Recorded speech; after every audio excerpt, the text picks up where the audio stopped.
If you were in this situation, what would you do if your entire life were confined to a one-way train journey with nowhere to return? In the late 19th century, amidst the harsh landscape of Dry Creek, Montana, lived a woman named Eleanor Hart. She was no longer young, no family, no one waiting for her.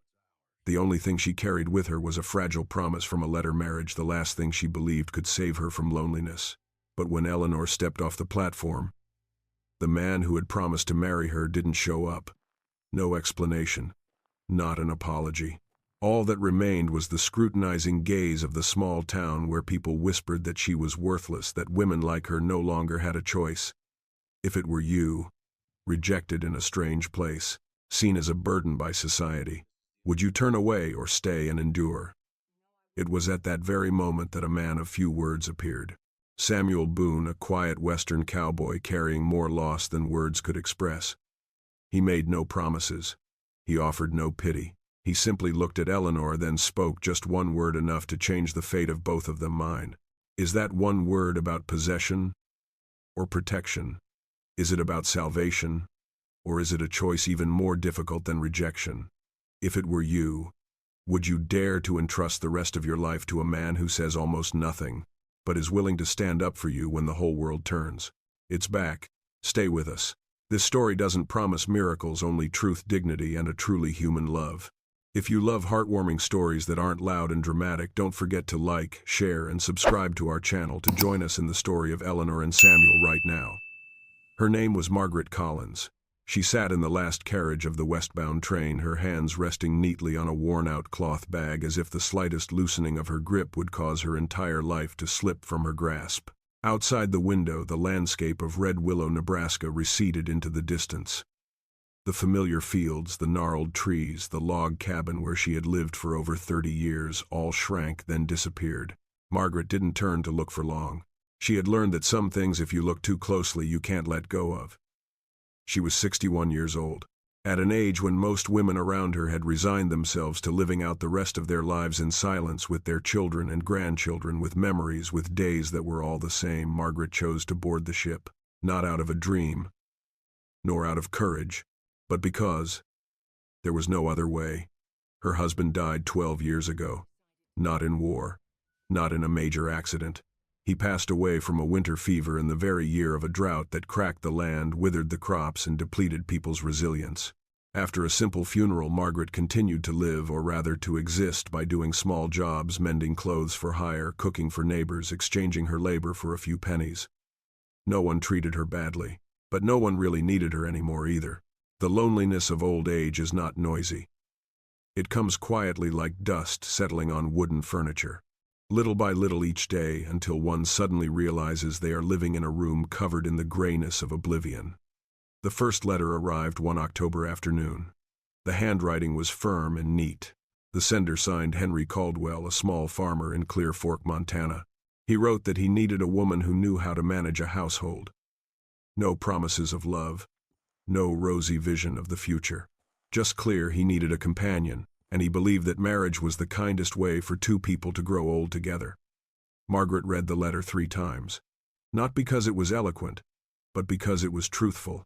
In every line she saw a man who had no time for flowery words, just like herself.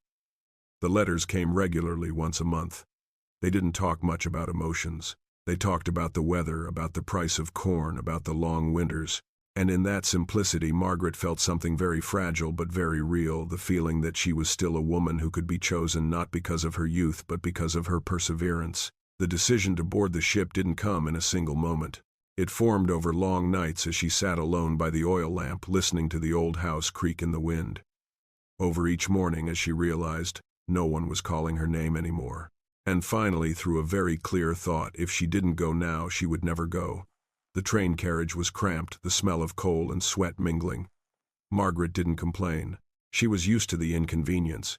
People often think older women are afraid of change. In truth, they're only afraid of meaningless changes. And once they've made a decision, they go very far. She looked at the faces around her, young people seeking their fortune, families relocating, a few fleeing their past. Margaret was not like them. She wasn't searching for a dream. She was simply looking for a place where she could end the rest of her life in order and dignity. As the train shook, Margaret gently closed her eyes. In that moment, she didn't think of Henry Caldwell. She didn't think of Montana. She thought of a very old, very simple saying, "Life isn't over yet, as long as one dares to board their final train."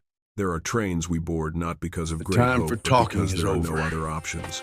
And it was in that seemingly weak choice that Margaret placed the rest of her life in the hands of fate, without pleading, without complaining, simply believing quietly that somewhere ahead there might still be a place for her to sit and be called by her name once more.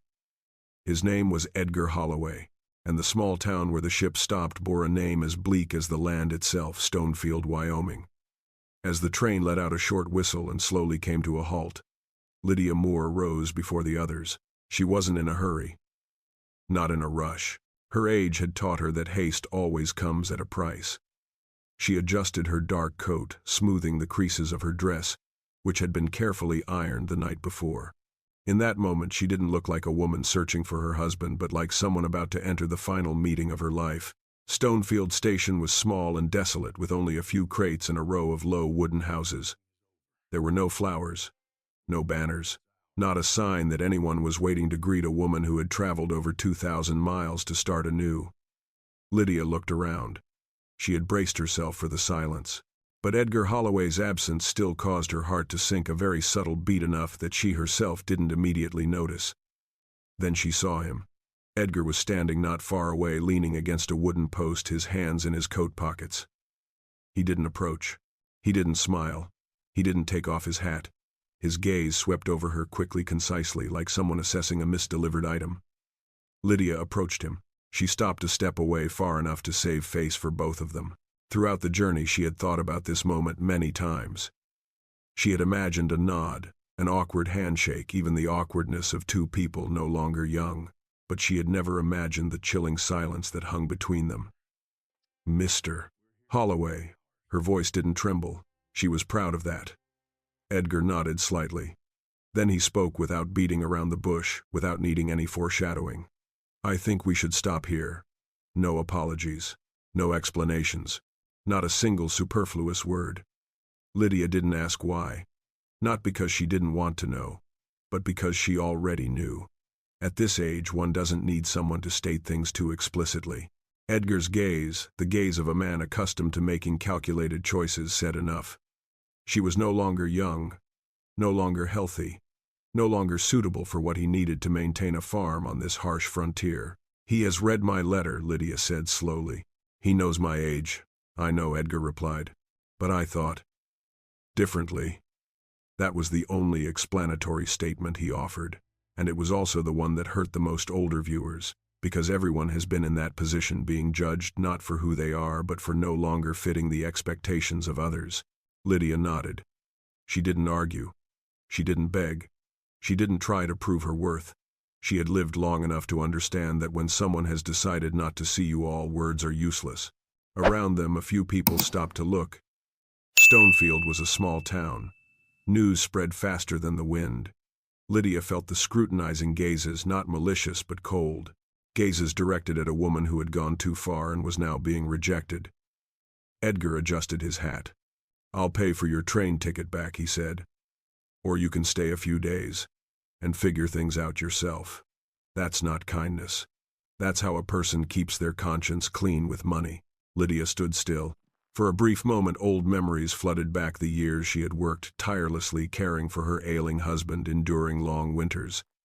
She had never been a burden, never useless. Yet now, in just a few short minutes on this platform, her entire life had been reduced to a cold, calculating equation. "No need," she said. Then she turned and walked away. Each step was heavier than the last, not out of humiliation, but because of a clear realization that society can easily cast a person aside when they no longer fulfill the role that society expects of them. Lydia didn't cry.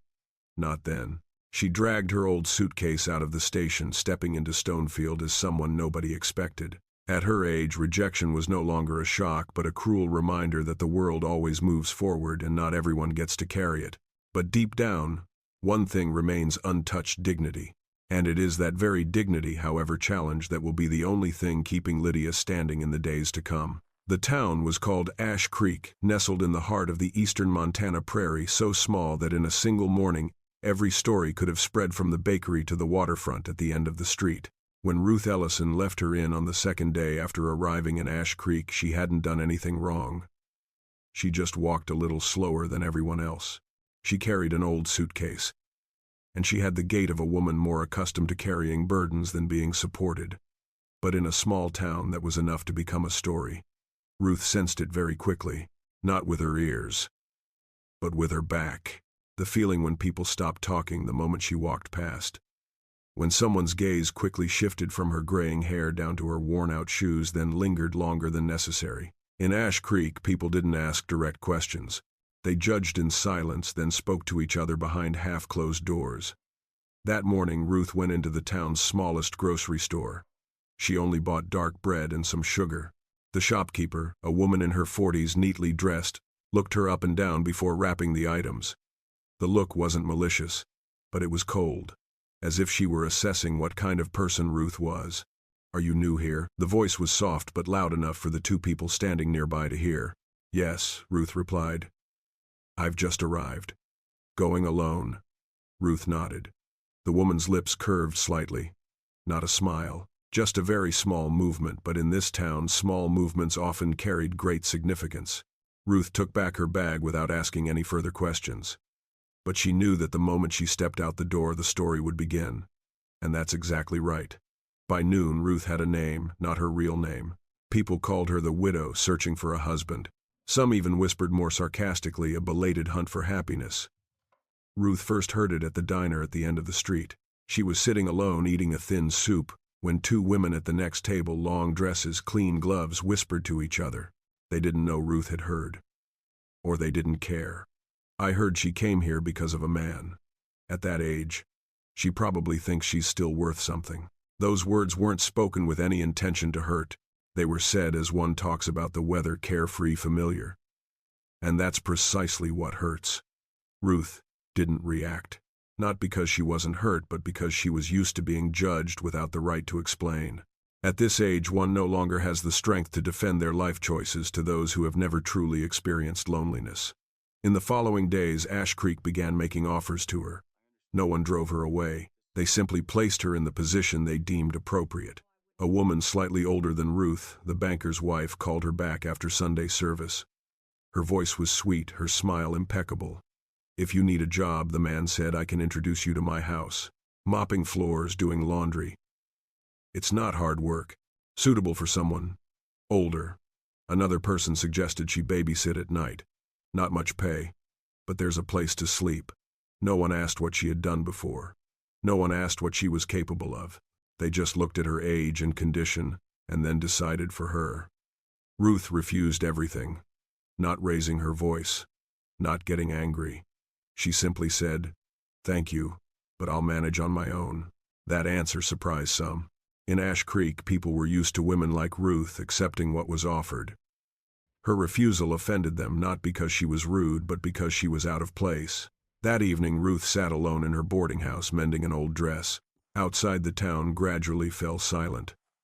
She thought about one thing very clearly: prejudice needs no proof, it only needs consensus. And in small towns, consensus comes very quickly. But it is precisely in such confined spaces that human nature is most clearly revealed. Ruth didn't leave. Not because she didn't feel pain, but because she understood that if she left now, her story would forever be told the way others wanted. But if she stayed, however difficult, she had the chance to live differently. On her 5th day in Ash Creek, she walked to the edge of town. There were distant farms, deserted dirt roads. Ruth stood there for a long time, watching the wind whip dust across the prairie. For the first time since her rejection, she allowed herself to admit one thing: being looked down upon wasn't the most painful thing. The most painful thing was being considered doomed. But Ruth Ellison wasn't finished yet. She returned to town as dusk was falling. Passing the tavern, she heard laughter. No one paid any attention to her at that moment. And in that invisibility, Ruth suddenly understood the scorn of society cannot kill a person who has learned to stand on their own 2 feet. Ash Creek will still speak, will still watch, will still judge. But somewhere very soon there will be someone who doesn't need to follow the crowd, and that person will be a turning point. Ruth has never known. And just as Ash Creek decided to view Ruth Ellison with the narrowest of eyes on the edge of that town, a taciturn man who had lived long enough to no longer tolerate injustice was quietly observing everything in a completely different way. The man's name was Thomas Hale, and the place where he lived and where his life had been intertwined for over 20 years had a simple name: Hale Crossing Ranch, situated on the western edge of Ash Creek, where the prairie stretched out so wide that one could hear the wind before seeing it. Thomas Hale wasn't the type to immediately draw attention. He wasn't exceptionally tall, nor was he dressed ostentatiously. His thick, worn canvas coat was frayed at the elbows. His boots were old and patched many times. His face was etched with deep wrinkles, not from anger, but from being accustomed to looking directly at the sun and wind without flinching. People in Ash Creek knew him, but nobody really knew him. They knew Thomas Hale was an honest man. He paid fairly. No debts, no shouting, no involvement in gossip. He came to town once a week, bought necessities, sold livestock, and left before sunset. A man who has lived long enough understands that the less you talk, the more peaceful your life will be. Until that afternoon, Ruth Ellison stood in front of the post office, clutching a letter with no address. She said nothing, but the three men standing nearby did. Their voices weren't loud, just loud enough for her to hear, and just loud enough to avoid holding them accountable. She hasn't left yet. She's probably waiting for someone to take pity on her. She's still dreaming at her age. Ruth bowed her head, not out of shame, but out of exhaustion. Thomas Hale stood a few steps away. He had heard it, not for the first time, but this time there was something different. Perhaps it was because he saw how Ruth stood tall despite being surrounded by such contemptuous words. Or perhaps it was because he had become so accustomed to injustice that he could no longer pretend not to hear. He walked over. Not fast, not noisy. Thomas stopped between them and Ruth. His gaze wasn't harsh, but it was steady, like the ground beneath their feet, something that needed no proof of its weight. "That's enough," he said. Just 2 words, but there was something in that voice that silenced the 3 men. Not fear, but the realization that if they continued speaking, they would have to confront themselves. Thomas didn't look at them for long. He turned to Ruth. "If you need a job," he said, "I'm short on staff." Not an invitation. Not a plea for help. Just a truth spoken at the right time. Ruth looked up. Her eyes met his. For a moment there was no pity, no scrutiny. Just 2 people who had lived long enough to no longer need to hide their weariness. "What is it?" she asked. "Cooking. Laundry. Simple bookkeeping," Thomas replied. "Private room provided. Paid weekly. Nothing more to add." Ruth was silent for a long time. She had learned to be wary of offers too quickly, especially from men. But Thomas Hale's words didn't smell of ostentatious kindness. They were like the earth, not pretty but real. "I don't need anyone's pity," she said. "I don't have time for that either," Thomas replied. "I need people to work." That statement might sound harsh to others, but for Ruth Ellison it was the first time since arriving in Ash Creek that she felt seen as a person of value, not in a cruel sense but in a genuine one. They left town together as dusk fell. The road to Hale Crossing Ranch was long and deserted. No one spoke. The wind blew across the meadow, carrying the scent of dry earth and weeds. The time for talking is Ruth over. realized she wasn't afraid. The We're here silence for what's between them ours. wasn't heavy. It was like an unspoken understanding. Thomas's farm gradually came into view, large, sturdy, but neglected. The fence was crooked. The windows were dusty. There was no sign of a woman who had lived there for many years. "You can take a look first," Thomas said, opening the front door. "If it doesn't suit you, you can leave." Ruth stepped inside. Not in a hurry. She looked around. The house was exactly like the one she had lived in her whole life. Simple, quiet, but never giving up. "How long?" she asked. "For as long as you like," Thomas replied. "No strings attached." Ruth nodded. She didn't smile, but inwardly, a small thing had just shifted. Her self-respect was now in its rightful place. Thomas Hale didn't ask about her past. Ruth Ellison didn't ask about his past. There are people who understand that the past is not something to be dug up, but something to be respected by not touching it unless invited. That evening, Ruth slept in the small room at the back of the house. The wind blew through the cracks in the door, but for the first time in days she slept soundly. No dreams, no startling, just the sleep of someone who knew that tomorrow morning she would have work to do and would be paid handsomely. In the room across the hall, Thomas Hale sat for a long time at a wooden table drinking cold tea. He didn't think he had just done anything special. He had simply done what he believed was right. And for a traditional American man like Thomas, right was always more important than good. But for Ruth Ellison, an offer, however kind, was not enough to erase the scars of the past, and therefore the decision to stay at Hale Crossing Ranch would not come from weakness but from very clearly stated conditions. The woman's name was Clara Whitfield, and the farm where she stood after a long silent day was called North Fork Homestead, nestled beside a dry riverbed in Sweetwater County, Wyoming. The following morning, upon arriving in North Fork, Clara offered no answer. She rose very early, even before the light filtered through the dusty windows. She lit the stove, boiled water, and sat silently at the wooden table, her hands clasped around a cup of hot tea. In that unfamiliar house she felt no fear, only the need to think clearly. At this age, every decision carries consequences that last a lifetime. Clara understands that better than anyone. The man who had made the proposal last night, Jonah Mercer, didn't press the matter. He woke up later as if he'd been living alone long enough to not need anyone to arrange his life for him. When he entered the kitchen, Clara was still sitting there, calm, waiting. Not waiting for him, waiting for herself. "I need to clarify a few things," Clara began. Her voice was even not asking for permission. Jonah paused, pulled up a chair, and sat down opposite him. He neither nodded nor interrupted.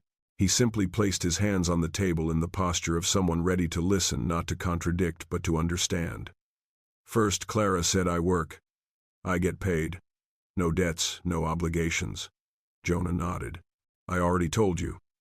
"Secondly," she continued, "I need a private room, a lockable one.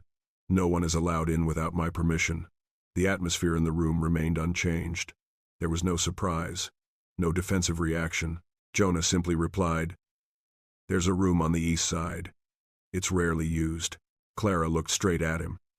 "And finally," she said more slowly, "I have the right to leave at any time. No explanation needed. No reason required. That's the most important thing. Not because Clara intends to leave, but because she needs to know she can." Jonah was silent for a long time. Not because he was weighing the pros and cons, but because he understood the true meaning of the request. It wasn't the condition of a weak person. It was the boundary of someone who had lost too much and dared not risk it again. "Okay," he said.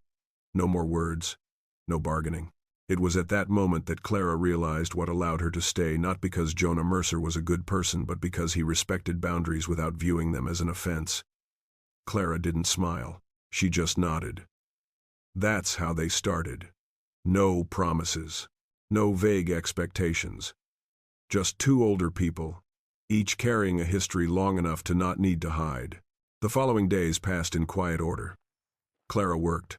No one pointed fingers. No one supervised. She arranged her own rhythm of life as she had done for many years, only this time she had a firm footing. In the mornings she cleaned the kitchen. At noon she recorded the expenses. In the afternoons she mended the torn curtains. Jonah neither praised nor complained. He simply let things happen, and it was this lack of interference that made Clara feel trusted. One evening, as the sun set behind the low hills, Clara sat on the porch watching the last rays of light fall upon the prairie. Jonah stood not far away, adjusting his saddle. They said nothing, but Clara suddenly understood staying was not surrender, it was a conscious choice. She recalled past instances in her life when she had to accept things because there was no turning back. Houses where she entered as a dependent. Relationships where her silence was misinterpreted as consent. This time was different. This time it all began with clearly stating what should not be crossed. Jonah Mercer never asked Clara why she needed those conditions, nor did Clara Whitfield ask Jonah why he accepted them so readily. There are people who understand that true respect needs no explanation. It comes from experience, from getting too close without permission, from losses that teach people to maintain the right distance. A week later, Jonah gave Clara a new job description. Clear, specific, no ambiguity. As he placed the paper on the table, he said very briefly, "If anything is wrong, tell me." That remark to others might have been mere politeness. But to Clara, it was a sign of a safe environment where words weren't seen as bothersome and boundaries weren't perceived as demanding. That night, Clara locked herself in her room before going to sleep, not because she was afraid, but because she could, and that seemingly insignificant ability gave her the deepest sense of security she had felt in years. She lay in bed listening to the wind rustling through the roof. North Fork Homestead was no longer a strange place. It wasn't home yet, but it was a place where no one had forced her into a role she hadn't chosen. In the next room, Jonah Mercer was taking notes. He didn't think of Clara as a woman who needed protection. He thought of her as a colleague, and it was this way of thinking that made him respect her more than any kind words could. Clara Whitfield's decision was made not in tears, not in confusion. It was formed from the clear-headedness of someone who had learned enough lessons not to confuse staying with enduring. And when she chose to stay at North Fork Homestead, it wasn't because she had no other choice, but because for the first time her choice was heard and fully accepted.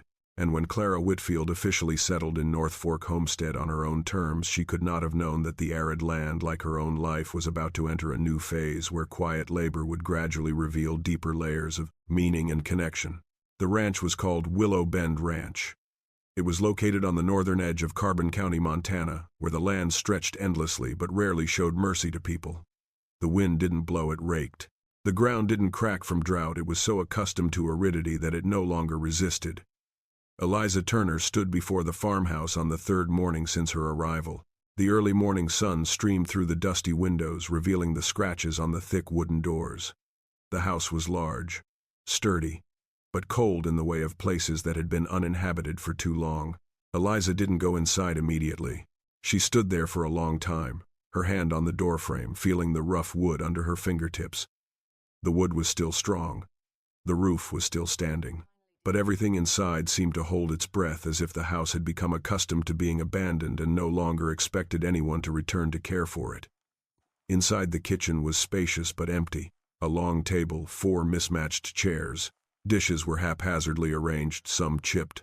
The fireplace was large, but the old ashes hadn't been cleared away. Eliza looked around without judgment. She simply noticed. She used to live in houses like that, places that weren't lacking in space, just in presence. Willow Bend Ranch isn't poor, but it's exhausting. The walls were never adorned with paintings. The corners of the house were never filled with flowers, not because Caleb Rowe, the man who owned the farm, couldn't afford it, but because he was used to living without things that seemed unnecessary. Caleb Rowe is like this land, spacious, quiet, resilient, but it has been a long time since anyone touched it with tenderness. Eliza opened the window. The wind rushed in, carrying the scent of dry grass and sun-drenched earth. Dust rose and floated in the air. She coughed softly, then chuckled a very small, very discreet smile. Some smiles are meant for no one but oneself. "It hasn't collapsed yet," she murmured. That saying doesn't just apply to houses. In the days that followed, Eliza wandered the farm. The barns were large but messy. Tools hung out of place. Everything was haphazardly arranged out of habit, not in the order of proper care. Not because of carelessness, but because it had been too long since anyone had looked at things with the eyes of someone who wanted to be involved. Eliza wasn't in a hurry to renovate.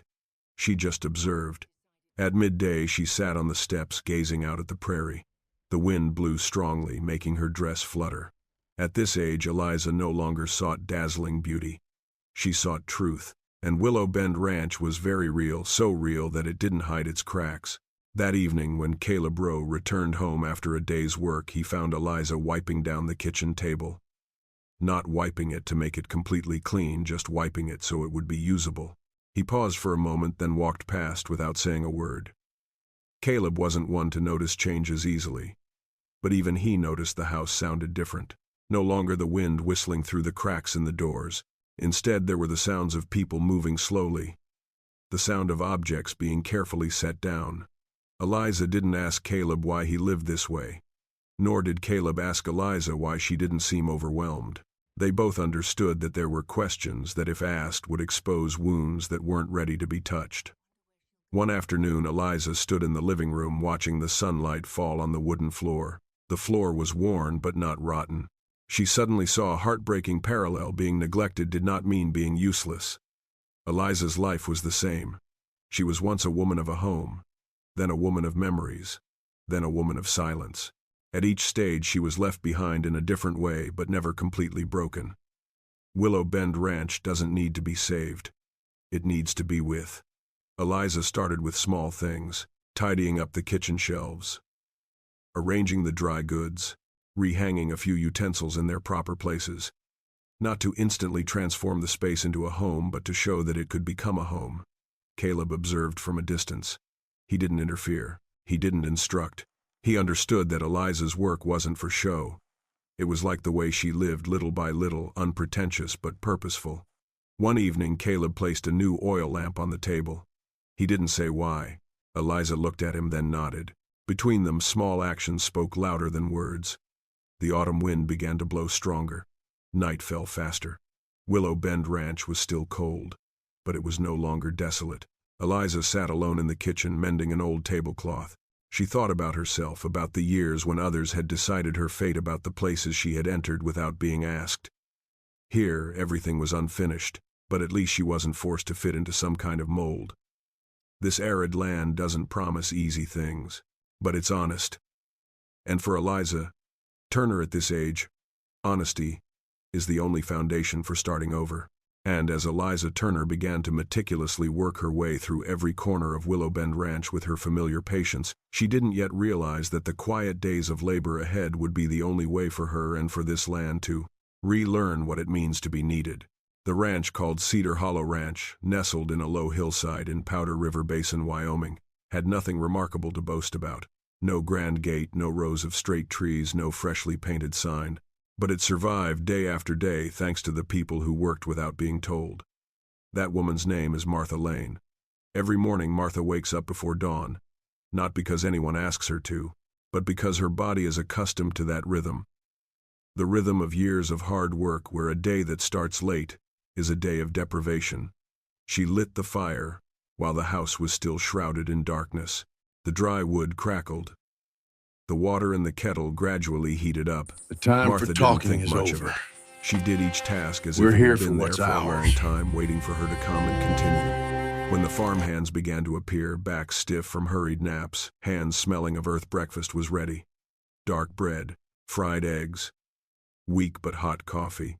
Simple, nothing extravagant. No one says thank you right away. Not because they're ungrateful, but because at Cedar Hollow Ranch people are used to taking necessities for granted. Martha didn't mind. She washed the pots and pans, set the table, folded the napkins, then moved on to another task: laundry, mending clothes, organizing the food pantry. Everything happened in a quiet, steady rhythm, like the heartbeat of a healthy body. She didn't talk about the years gone by. She didn't talk about the time she had to work herself to exhaustion without anyone remembering her name. She didn't talk about the loneliness of old age. It's not that she has nothing to tell. It's because for her, work isn't just a story, it's a way of life. At midday, the sun was directly overhead. The men returned from the fields, their shirts soaked with sweat, their shoes covered in dust. Lunch was a quiet affair. Only the sound of spoons clinking against bowls and chairs being moved gently could be heard. Martha refilled the water. Silence. One of them, Evan Brooks, younger than the others, looked at her a little longer.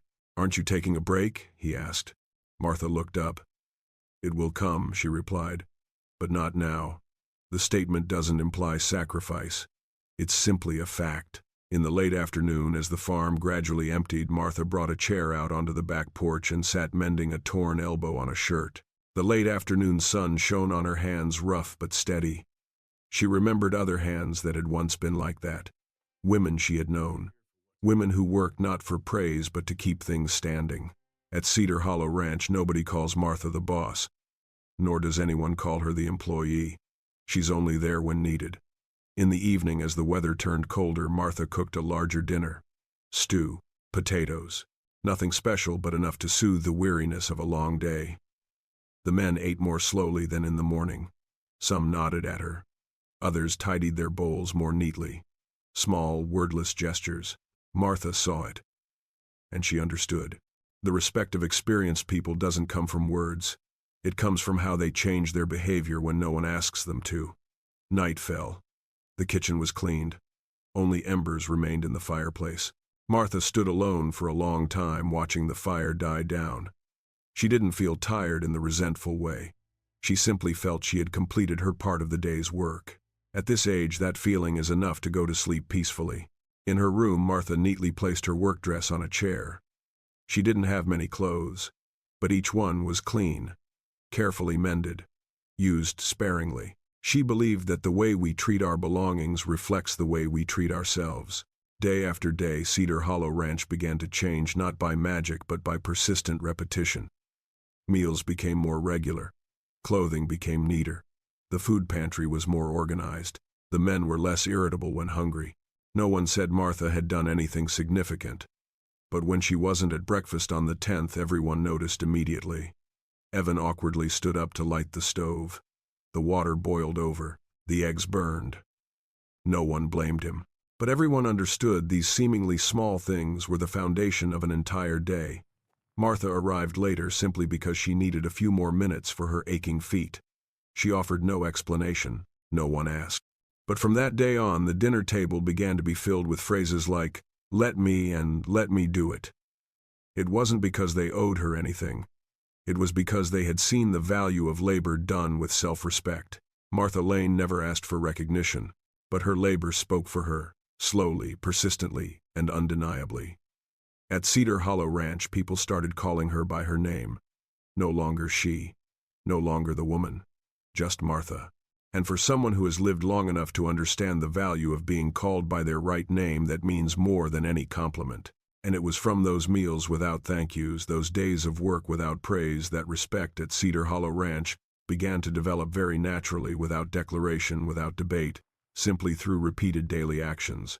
Oak Ridge Run, a ranch named Oak Ridge Run, stretches along a dry creek bed in Johnson County, Wyoming. It's not a place to go looking for novelty. It survives by habit and by the people who are used to working without needing recognition. That woman's name is Helen Moore. When Helen arrived at Oak Ridge Run, no one immediately asked her name. They called her the way people refer to those who are only passing through their lives.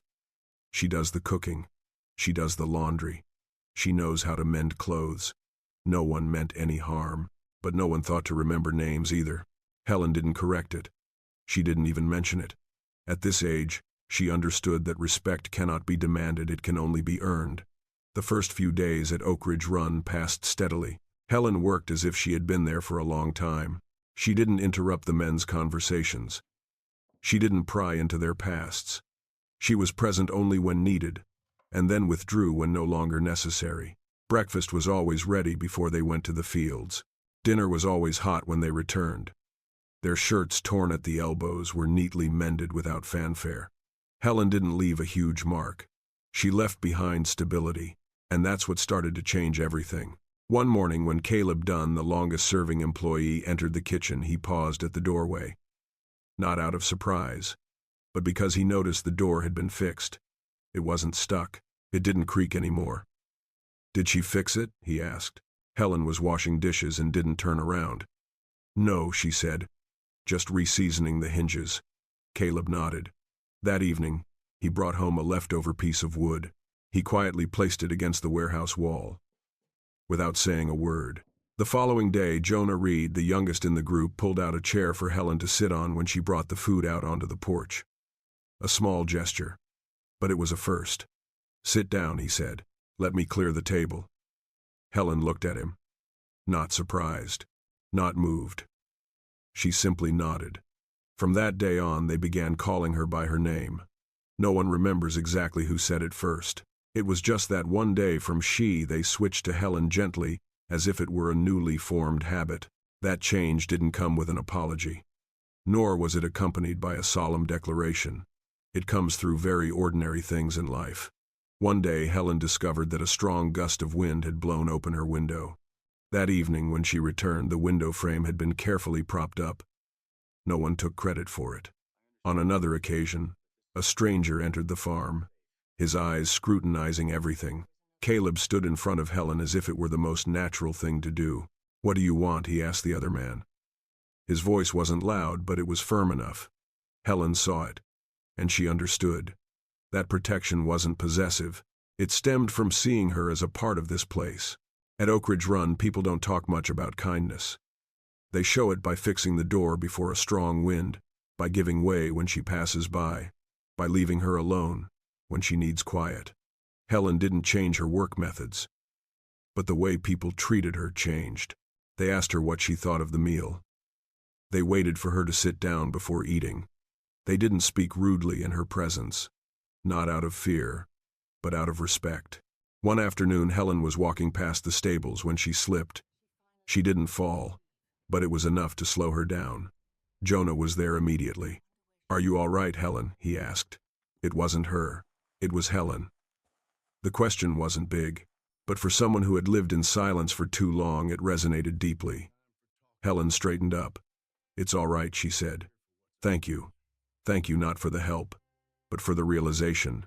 That evening after the kitchen was cleaned, Helen sat alone by the fireplace. She thought about the places she had been, places where she was only seen when needed, places where she left without anyone noticing. Oak Ridge Run is different, not because it's kinder than other places, but because here kindness doesn't need to be spoken. Helen didn't need anyone to declare that she was respected. She lived in that respect every day, and at this age that's worth more than any promise. The men at Oak Ridge Run didn't become any gentler. They were still rough, still taciturn, but they had learned to adjust their behavior not because of the rules but because they understood that Helen Moore was not someone to be taken lightly. No one said she had proven anything. No one bestowed a title upon her. She just stayed there, worked, maintained her dignity, and the recognition came quietly like the dawn on the prairie. And as Helen Moore gradually became an integral part of Oak Ridge Run, it was during those quiet evenings that people who had lived through loss began to realize that a deeper bond existed between them, not from promises but from years of shared suffering. Pine Hollow Farm is nestled at the foot of low hills in Bighorn County, Montana. At night it's so quiet you can hear the wood shrink from the cold and the wind whistling through tiny cracks like the breath of a land that has lived alongside humans for too long. The man's name is Robert Keene. The woman's name is Abigail Frost. They didn't call their relationship by any name. That evening the weather turned cold, earlier than usual. Robert lit the fireplace in the living room. The fire flickered, not large but enough to ward off the bone-chilling cold. Abigail put the kettle on the stove, then sat down in the wooden chair opposite him. Neither of them spoke immediately.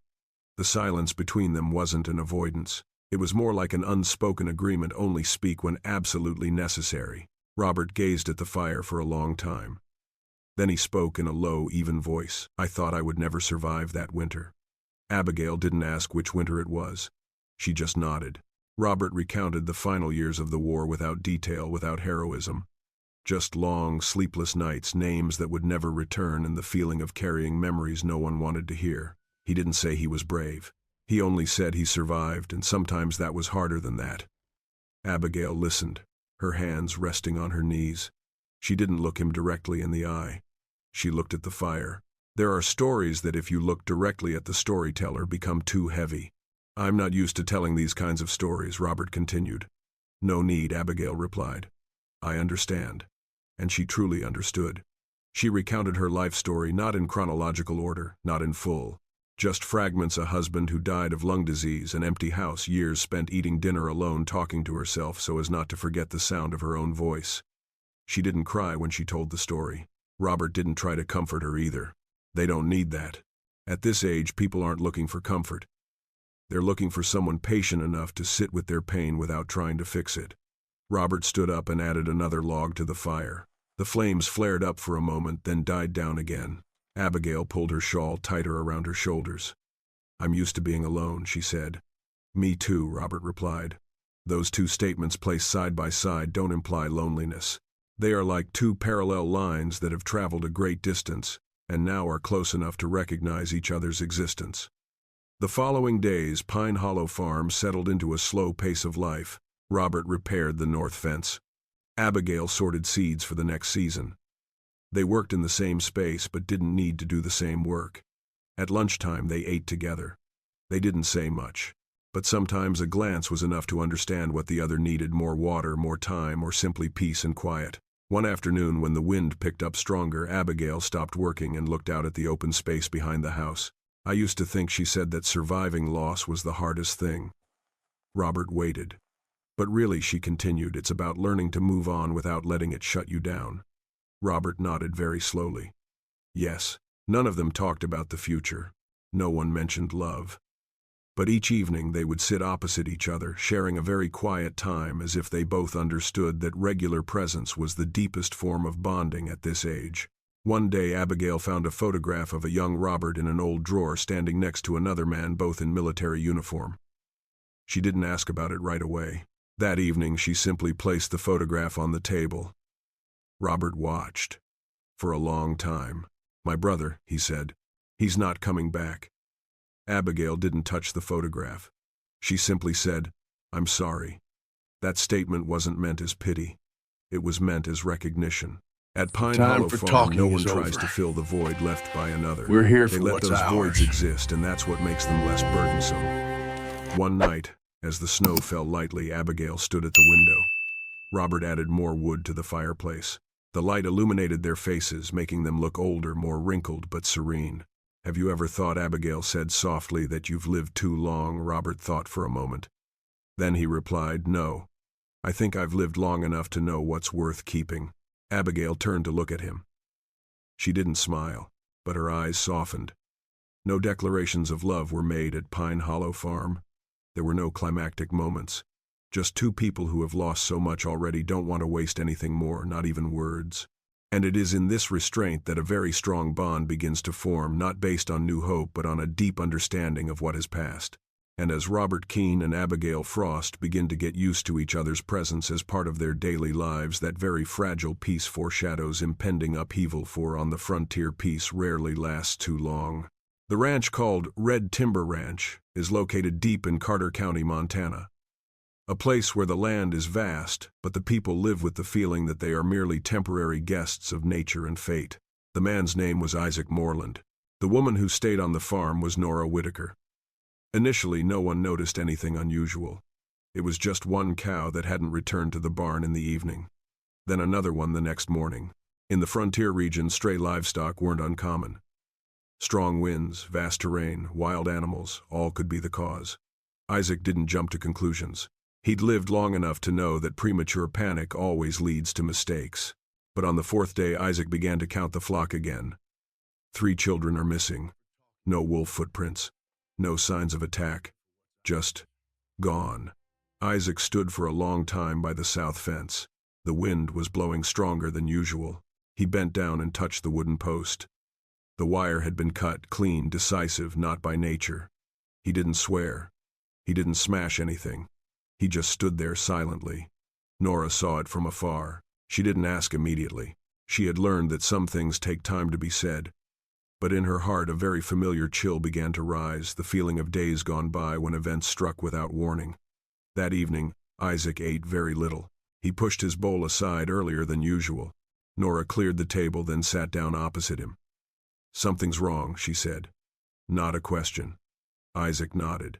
The fence has been cut. Nora didn't react immediately. She simply placed her hands on the table as if to steady herself. In this land, people understood that danger rarely appeared in loud, obvious forms. It came from small, scattered signs, enough to alert even the most experienced. Who do you think it is? Nora asked. Isaac shook his head. I don't know yet.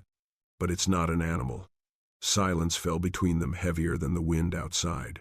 In the following days, Isaac inspected the entire farm boundary. The barbed wire had been cut in various places randomly, as if someone wanted to test his reaction. Not much. Just enough to send a message, we may come at any time. Nora began to notice the little things. The old dog no longer slept peacefully at night. The horses started at the slightest sounds. Night fell faster, and the silence deeper. One morning, Isaac placed his hat on the table and changed into a thicker coat than usual. I have to go away for a few days, he said. Nora looked up. Where are we going? Western town. Meet some old acquaintances. See where this whole thing started. He didn't say it was dangerous. He didn't say it was a threat. But Nora understood perfectly what he wasn't saying. She nodded. No objection. No resistance. She had lived long enough to understand that some men take responsibility as an instinct, not a choice. How long? She asked. No more than 3 days. Isaac paused for a moment. Then he added, if I'm not back. You lock the door. Don't open it for anyone. That statement, short and concise, made the kitchen seem smaller. Nora nodded again.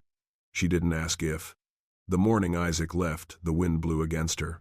Nora stood on the porch watching his figure disappear down the dirt road. She didn't wave. She didn't call out.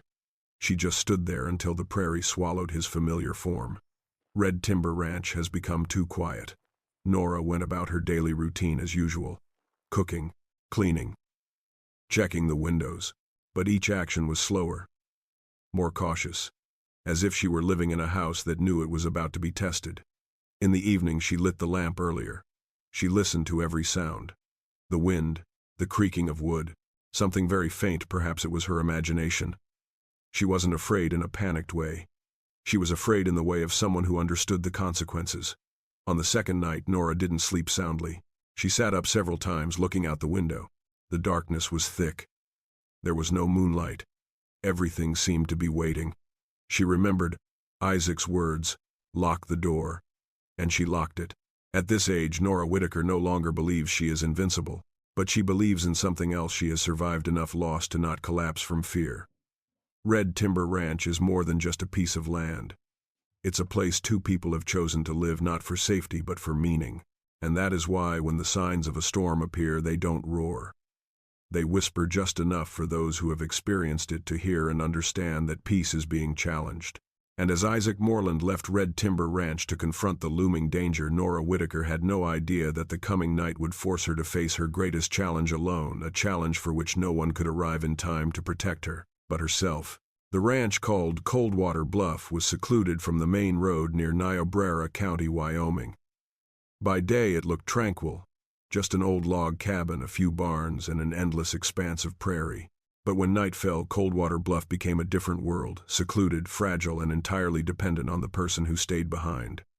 That woman's name was Margaret Sloan. That night the wind blew stronger than usual.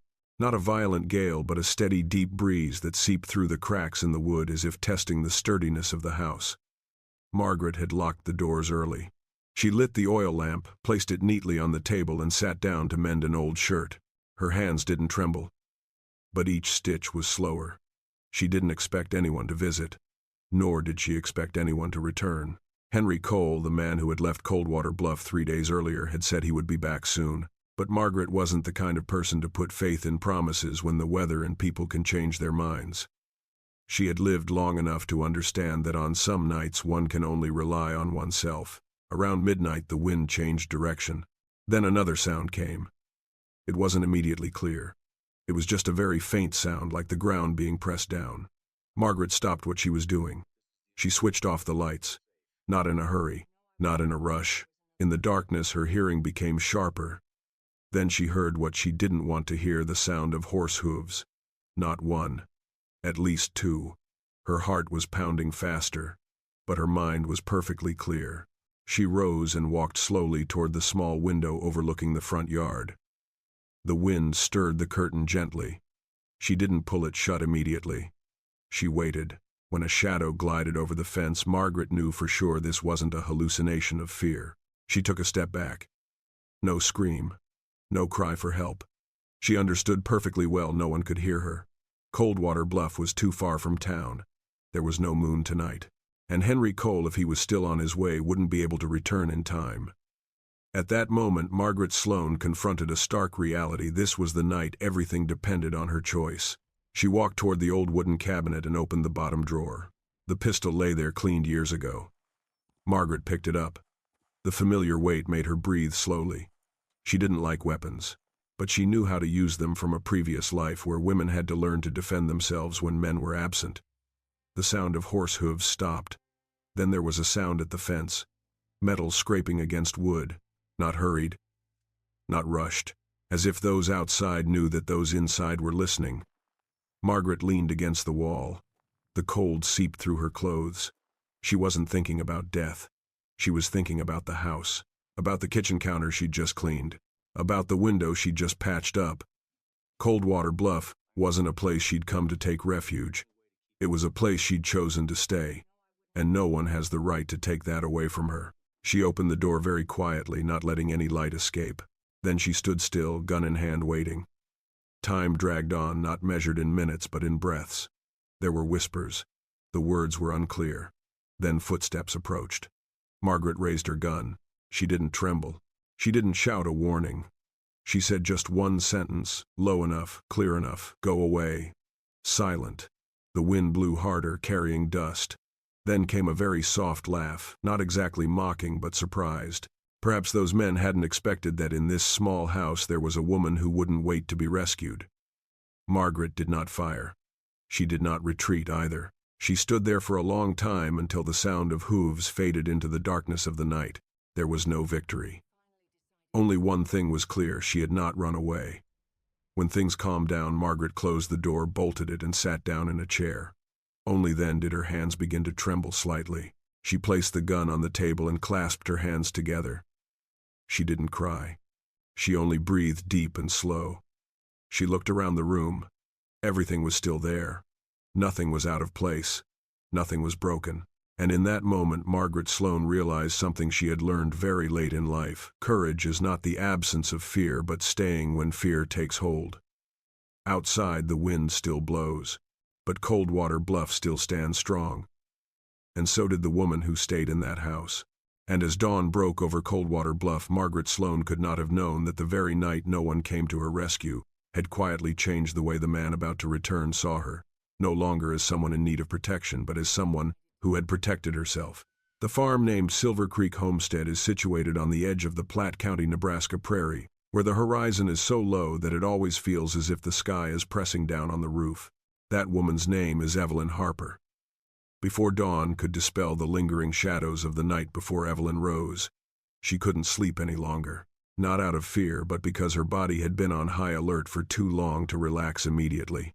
Outside, the wind was still blowing, but it was no longer fierce. It was just an early morning chill, carrying the smell of damp earth and crushed grass. Evelyn put on her coat and stepped out onto the porch. Silver Creek Homestead was still there. The fence was intact. The barn door was closed. There were no signs of intrusion, but Evelyn knew very well last night wasn't over yet. She went back inside and opened the low cabinet next to the kitchen. The old rifle was neatly placed there as if by habit from many years ago. Evelyn touched the wooden stock, feeling the familiar scratches. She didn't like the feeling of holding a gun, but she wasn't afraid of it. Her ex-husband, Thomas Harper, once taught her how to shoot, not to attack, but to deter. "The bullets don't need to kill," he once said, "just to let people know they've gone too far." Thomas passed away 10 years ago, but the lesson remains. As the sun rose over the prairie, Evelyn heard a sound coming from the stables. Not the wind, not the cattle. She stood still and listened. Then came a very faint sound of metal scraping against wood, precisely, deliberately. Evelyn didn't panic. She walked toward the back door, unlocked it, and moved around the house the way she'd done hundreds of times. Each step was steady, not hurried, not sneaky. She saw them. 2 men, dark coats, hats pulled low. One was crouching by the fence, the other standing guard. They didn't know Evelyn was there, not behind them, but across from them. Evelyn raised her gun, not aiming at anyone, aiming at the ground a few yards from their feet. Gunshots rang out, not loud but clear enough. Dust flew up. The livestock in the barn startled. The 2 men spun around. In that instant they saw Evelyn Harper, not a frail old woman, but a woman who had decided not to back down. "Leave this land," she said. Her voice didn't tremble. There was no shouting. It was simply a command given at the right moment. One of them chuckled. "What do you think you can do?" Evelyn didn't answer. She raised the gun again, this time a little higher, but still not aiming. A second gunshot rang out. The bullet lodged in the wooden post next to the fence, leaving a deep dent. No further words We're here needed. for what's ours. The 2 men stepped back, not in a hurry, but their eyes had changed. No longer challenging, only consideration. They understood what Evelyn wanted them to understand. She wouldn't shoot to kill, but she would shoot to protect. They mounted their horses, left, never looked back. Evelyn stood there for a long time until the sound of hooves faded into the wind. She didn't pursue. There was no need. Silver Creek Homestead was held together not by violence, but by an insurmountable boundary. When things calmed down, Evelyn lowered her gun. Her hands trembled slightly now, not from fear, but as her body began to release tension. She leaned against the fence and took a deep breath. One breath, then another. She looked around. The prairie stretched on endlessly. The sky was turning blue. A new day was beginning as if nothing had happened. But Evelyn Harper knew things had changed. She went back inside, put the gun back in its place. She wiped her hands. Boiled water. Familiar tasks. But inside, one thing was already confirmed: no need for anyone's confirmation. At midday, when Jacob Miller, the man who had left the farm 3 days earlier, returned, he found the gate more tightly closed than usual. The fence had been reinforced, and Evelyn was standing on the porch waiting. Jacob stopped his horse. He looked at her. Then he looked at the bullet hole in the wooden post. He didn't ask right away. "Something's wrong," he said. Evelyn nodded. "It's been resolved." Jacob stepped down. He slowed his pace. He looked at her longer. His eyes no longer held the look of someone who thought he was the only one who could protect this place. "Are you all right?" he asked. "No," Evelyn replied. "But Silver Creek almost did." Jacob was silent. For a long time. "Did she shoot?" he asked. "Yes," she said. "Not to kill." Jacob nodded. No argument. No further questions. He understood the meaning of the statement more so than any lengthy explanation. That afternoon they repaired the fence together. They didn't say much, but the distance between them had changed. No longer protector and protected, but two people standing on the same side of the boundary. As the sun set, Jacob said something very short, something Evelyn would remember for a long time. She treated this place as if it were hers. Evelyn looked at him. "Because it's mine," she replied. "At least until I choose otherwise." Jacob nodded. He didn't object. At this age, standing firm isn't a privilege of youth. It's the result of a lifetime of learning not to run away. And Evelyn Harper, in that calm afternoon, stood firm.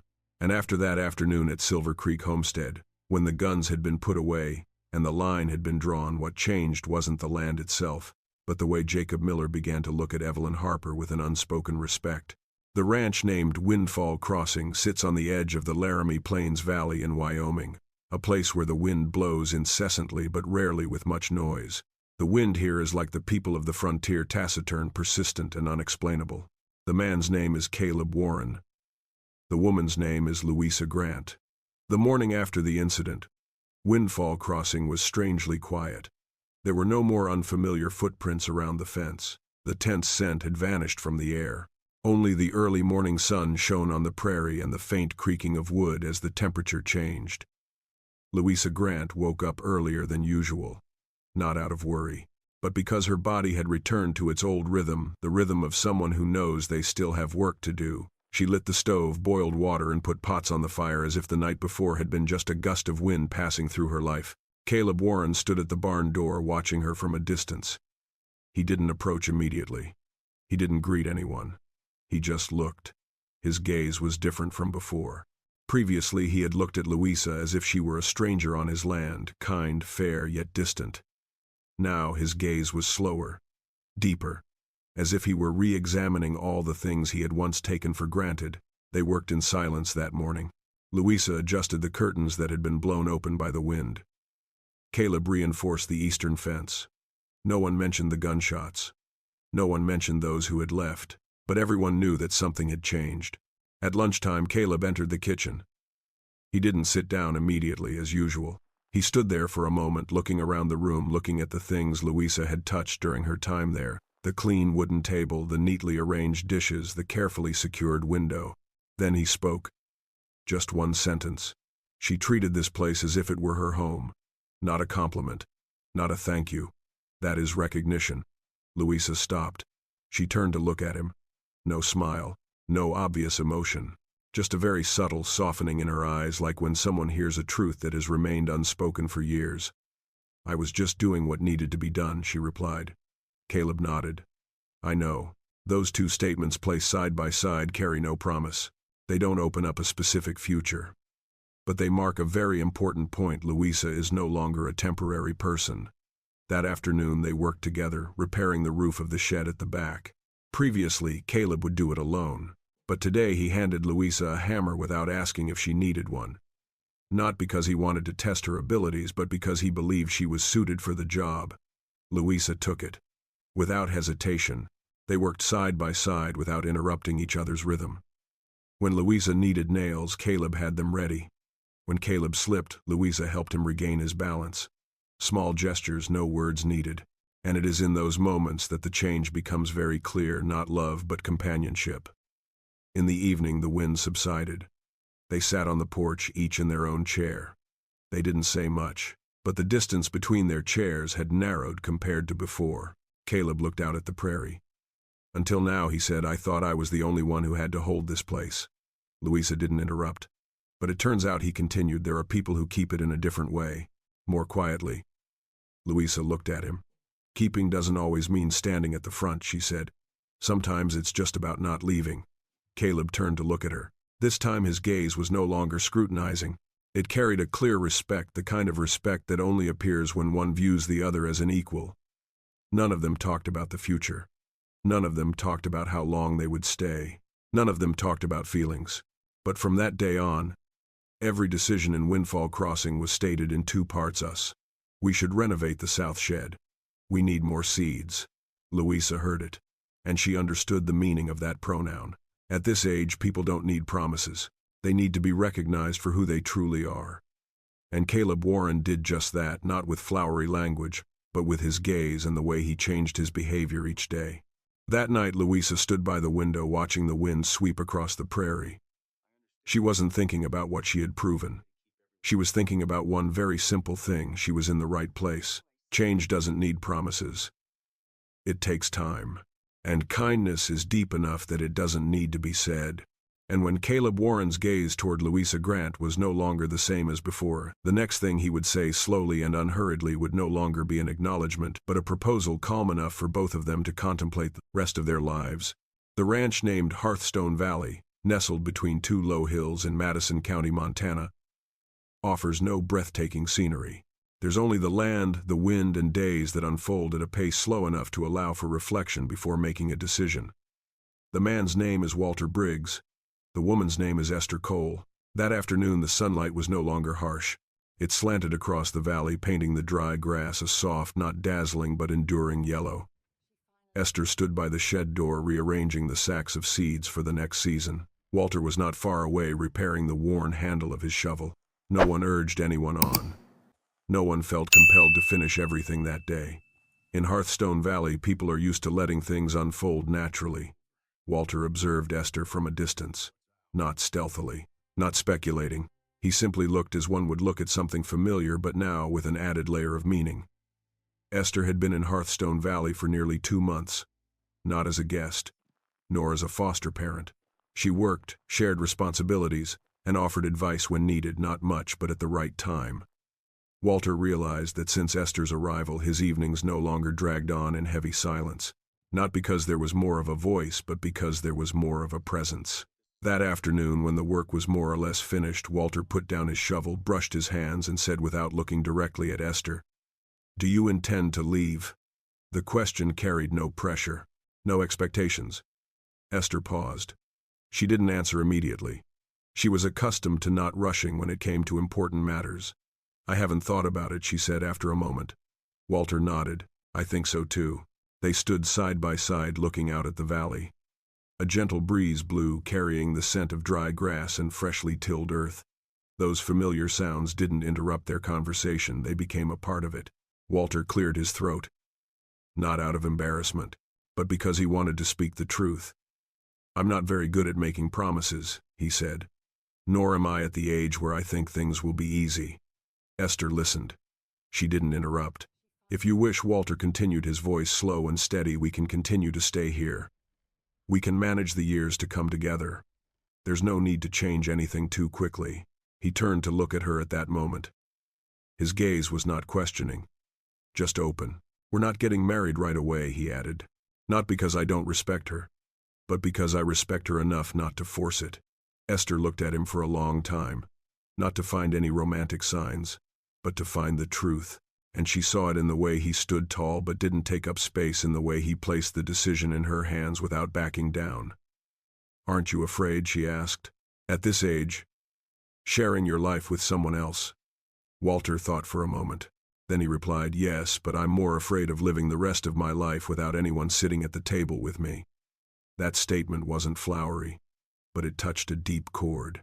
Esther didn't answer immediately. She turned to look at Hearthstone Valley, a land that didn't promise wealth but was honest. She thought of the places she'd been, the offers she'd been given, with conditions, with implicit expectations. Walter's offer was different. It didn't demand. It didn't bind. It simply opened up a possibility wide enough for her to step in, or respectful enough for her to refuse. "I don't need someone to save me," Esther said. Walter nodded. "I know. I need someone to walk slowly with me," she continued. Walter looked at her. "We're going too slowly," he replied. No one laughed, but both of them breathed more softly. In the days that followed, nothing major changed. Esther continued working as before. Walter maintained his usual routine. But between them a very subtle thing had been established, a conscious choice. No one said, "What are we?" No one made long-term plans. But every morning they would ask each other, "What do you want to do today? What do you need my help with today?" At this age, that's how people build their future, not through dreams but through envisionable days. One evening, as the wind grew colder, Walter placed another chair by the fireplace. He didn't say why. Esther sat down. She didn't ask. The two chairs were placed next to each other, not right next to each other, but close enough. Walter Briggs' offer didn't change Esther Cole's life in an instant, but it gave her something far more important, the right to be considered without pressure. And at the end of that day, as the sun set over Hearthstone Valley, they both understood that the rest of their lives, whether long or short, had one more option worth considering. And when that offer was laid down like a solid foundation stone, Esther Cole didn't rush to reply, because sometimes where you belong isn't decided by words but by the fact that you gradually stop thinking about leaving. The ranch called Quiet Ridge is located on the southern edge of Gallatin County, Montana. No one would call it beautiful, but those who have lived long enough in the frontier region will say it's a land that keeps people. That woman's name is Clara Whitfield. Morning arrived slowly in Quiet Ridge. A thin mist lingered over the prairie, not dissipating immediately upon sunrise.